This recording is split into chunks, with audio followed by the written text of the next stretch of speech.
Y ahora quiero dar la bienvenida al profesor de Teología de la Universidad Internacional de la Florida, Daniel Álvarez. Daniel, bienvenido nuevamente al programa. ¿Cómo estás? Un placer estar aquí de nuevo contigo. Teólogo, lo primero que uno tiene que preguntar ¿es un teólogo ateo o es un teólogo creyente, cree en Dios? Daniel.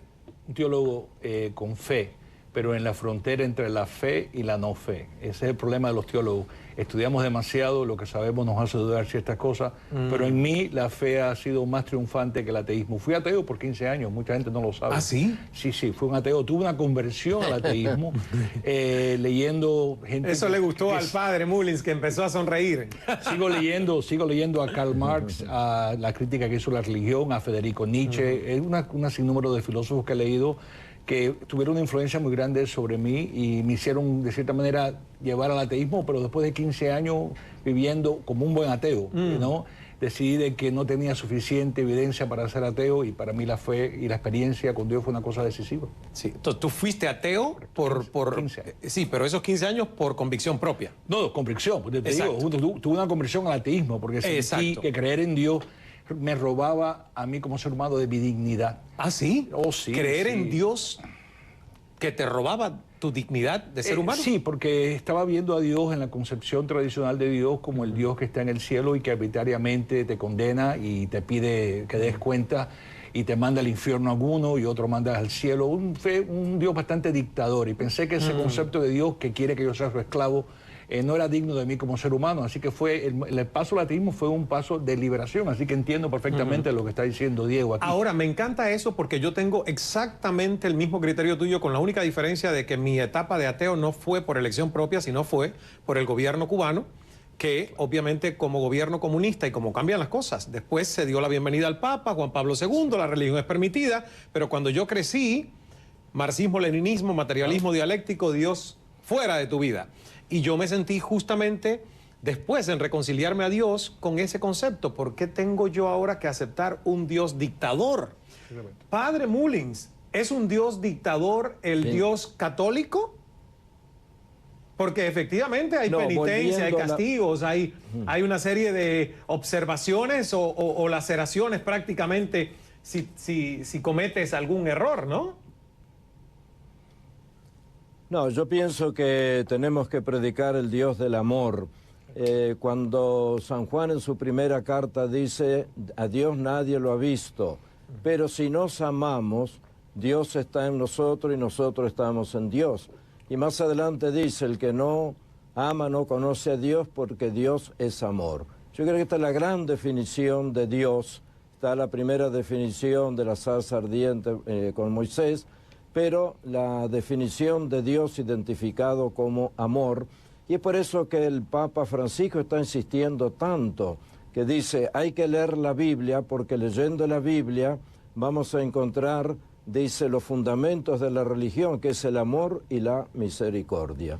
Si hemos predicado un Dios vengativo, es un error. Creo que tenemos que retomar la senda del amor y no de la condena. Ha mencionado el padre Mullins la Biblia y mi productora Chuchi García me dice que tú has comentado que los ateos leen más la Biblia que los creyentes. Diego, cuéntame. Sí, esto es una realidad.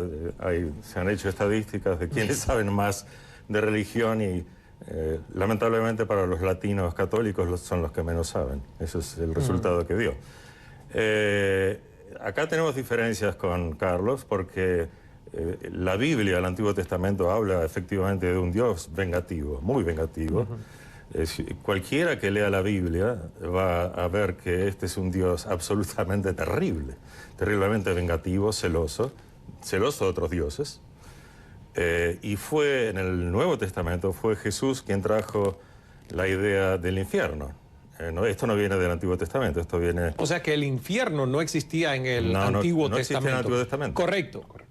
Okay. Esto es, yo les aconsejo una cosa, este programa grábenlo y guárdenlo, porque para mí está siendo una obra de colección de Cala. A ver, Diego. Sí, el Antiguo Testamento no incluye, con todas las terribles cosas que ese Dios mandó a hacer, a matar a toda la humanidad y después salvarlo con un arca, y la cantidad de atrocidades que indica la gente, que el pueblo hebreo tenía que hacer. Continúa con el Nuevo Testamento, que Jesús trae la idea de los demonios, trae la idea de Satán, la idea del infierno.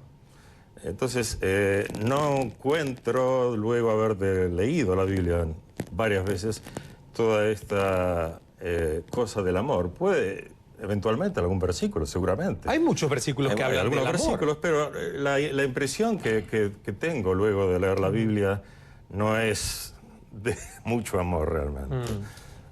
Bueno, esa es la impresión. Daniel. Mira, concedo el punto de Diego de que la Biblia tiene un Dios vengativo, un Dios que hasta condena, por ejemplo, la exterminación sistemática del pueblo cananeo en el libro de Deuteronomio, capítulo 20, y una arbitrariedad que francamente fue chocante para mí también, te lo he dicho, leyendo la Biblia, estudiándola cuidadosamente, esa es mi vida, no ha sido siempre mi vida. Claro. Pero al mismo tiempo hay que darle espacio a lo que dijo el padre Mullins. El mensaje del amor está ahí también. Entonces, lo que los seres humanos tenemos que hacer es, ¿dónde está el Dios verdadero? Me parece a mí que el mensaje del amor siempre triunfa sobre el Dios vengativo. Y cuando miro las palabras de Jesús, aunque sí él habla del infierno y habla de estas cosas que tú estás hablando, es terrible, me parece a mí que esas son cosas periféricas al mensaje central de Jesús. Cuando Jesús dice ama al enemigo, ya está excluyendo, ¿no?, el Dios vengativo. Cuando Jesús dice, yo vengo aquí a darle una enseñanza diferente, yo vengo a retar las concepciones que yo he heredado y le estoy dando una concepción nueva, cuando Él dice, le he traído un nuevo vino, no metan mi mensaje en los viejos odres, necesitamos una nueva forma de entender a Dios. Me parece a mí que Jesús significa un reto radical y una crítica radical a ese Dios vengativo, y me parece a mí que tú lo puedes, con tu inteligencia, puedes descubrir. Pero eso es nada más, Daniel, hablando del cristianismo, de Cristo. Pero ¿qué tal? Y es ahí donde yo quiero ir un poco más allá, Padre Mullins y Diego, Daniel, porque nosotros como occidentales vemos el cristianismo, pero somos incapaces de entender muchas veces y tolerar, por ejemplo, los cultos afrocubanos. ¿Por qué? Porque los satanizan, porque tienen otra historia, tienen otro origen, viene de África. ¿Por qué el africano tiene que creer en los mismos dioses que otra persona que está geográficamente en otro punto del planeta? Yo creo que con este